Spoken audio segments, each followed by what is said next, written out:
కొన్ని జీవితాలు ప్రశ్నలతో మొదలవుతాయి, మరికొన్ని జీవితాలు తిరుగుబాటుతో ఉంటాయి. కానీ కొన్ని జీవితాలు వారిలో ఉన్న అశాంతి కారణంగా సత్యాన్వేషంతో తమ జీవితమంతా ఒకే ప్రశ్న, నిజమైన దేవుడు ఎవరు అని జవాబును వెతుకుతూ ఉంటారు. అలాంటి ప్రశ్నే ఒక సిక్కు బాలుణ్ణి భారతదేశపు గొప్ప క్రైస్తవ సాధువుగా మార్చింది. ఆయనే సుందర్ సింగ్. సుందర్ సింగ్ పంజాబ్ రాష్ట్రంలో ఒక సిక్కు కుటుంబంలో జన్మించారు. అతని తల్లి ఆధ్యాత్మికతకు విలువనిచ్చే మహిళ. అందుకే ఒకవైపు అడవిలో నివసించే హిందూ సాధువు దగ్గర ఆధ్యాత్మిక బోధనలు నేర్చుకోవటానికి పంపిస్తూ, మరొక వైపు ఇంగ్లీష్ విద్య కోసం లూధియానాలోని ఇవింగ్ క్రిస్టియన్ హై స్కూల్కు పంపించగా అక్కడ నూతన నిబంధనను ప్రతిరోజు పాఠ్యపుస్తకంలా చదివేవారు. అంతేకాదు, సుందర్ సింగ్ అనునిత్యం గీతాపారాయణం చేస్తూ ఉన్నప్పటికీ అతని హృదయంలో మాత్రం శాంతి లేదు.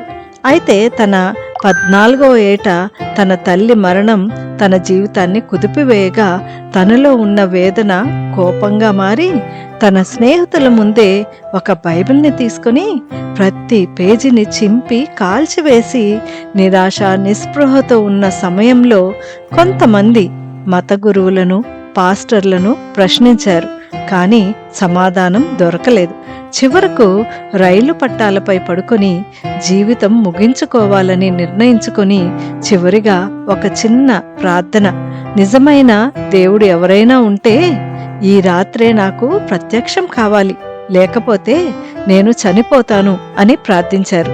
అంతే, అదే రాత్రి యేసుక్రీస్తు అతనికి దర్శనం ఇచ్చారు. ఆ క్షణం నుండే సుందర్ సింగ్ ఇక తన కోసం కాదు, తనను పిలిచిన యేసుక్రీస్తు కోసం జీవించాలనే తన నిర్ణయాన్ని తండ్రితో చెప్పగా ఇంటి నుండి గెంటివేయబడ్డారు.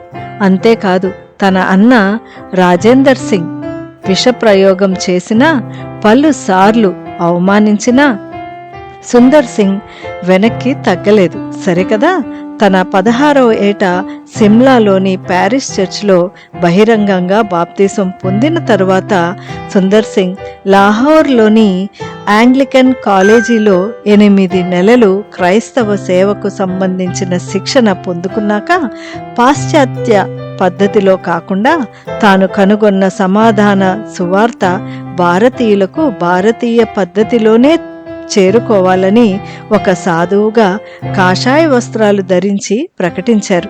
సిమ్లా సమీపంలోని ఉన్న క్రైస్తవ మిషనరీ హోంలో నివసిస్తూ అక్కడి కుష్ఠ రోగులకు సేవలందించారు.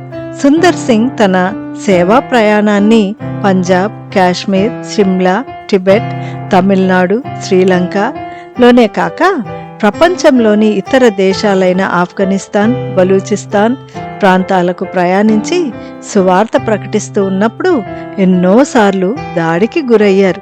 రాళ్లతో కొట్టబడ్డారు, అరెస్ట్ చేయబడ్డారు. టిబెట్లోనైతే శవాలతో నిండిన గొయ్యిలోకి త్రోసివేశారు. ఒక సాధువుగా అతను డబ్బు గాని ఆస్తులు గాని లేకుండా జీవించారు. ప్రమాదకరమైన మంచుతో నిండిన హిమాలయ పర్వత ప్రాంతాలను తరచుగా చెప్పులు లేకుండా నడిచేవారు. అందువల్లే ఆయన్ని అపోస్తల్ ఆఫ్ బ్లీడింగ్ ఫీట్, అంటే రక్తస్రావమయ్యే పాదాలు గల అపోస్తలుడు అని పిలిచేవారు. తాను బోధిస్తూ జీవించిన అనుభవాలను కొన్నింటిని లిఖిత రూపంలో రాయడంలో తనను తాను అంకితం చేసుకున్నారు. ఇలా ఉండగా 1929వ సంవత్సరంలో తన స్నేహితులందరూ సలహాను పాటించకుండా టిబెట్కు ప్రయాణించి ఏప్రిల్ 18వ తారీఖు నుండి సుందర్ సింగ్ గారు కనిపించలేదు. అతను చనిపోయారా లేదా పర్వతాల్లో కలిసిపోయారా, ఈ రోజు వరకు అది ఒక రహస్యమే. కానీ ఒక విషయం మాత్రం స్పష్టం, తన జీవితం ద్వారా క్రైస్తవ్యం పాశ్చాత్య మతం కాదని, ప్రేమతో నడిచే మార్గమని తెలియచేశారు. నిజమైన క్రైస్తవుడు ఒక చందన వృక్షం లాంటి వాడు. దాన్ని గొడ్డలితో నరికితే గొడ్డలికే తన సువాసనను ఇస్తుంది, కానీ ప్రతీకారం తీర్చుకోదు.